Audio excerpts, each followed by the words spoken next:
চট্টগ্রাম বায়েজিদ থানার কথিত সোর্স এবং ক্যাশিয়ার পরিচয় দানকারী শাহজাহান প্রকাশ ব্যবসায়ী ও বায়েজিদ থানা আওয়ামী স্বেচ্ছাসেবক লীগের সংগঠক মুহাম্মদ রাজীব হোসেনের উপর হামলার প্রতিবাদে আজ শনিবার চট্টগ্রাম প্রেসক্লাবের সামনে এক মানববন্ধন ও প্রতিবাদ সভা অনুষ্ঠিত হয়েছে।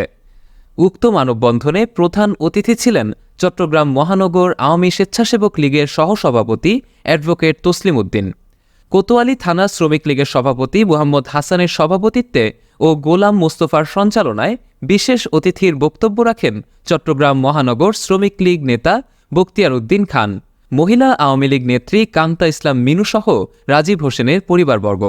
এ সময় বক্তারা বলেন, চিহ্নিত সন্ত্রাসীরা একজন বিশিষ্ট ব্যবসায়ী এবং রাজনীতিবিদকে হত্যার উদ্দেশ্যে হামলা চালায়।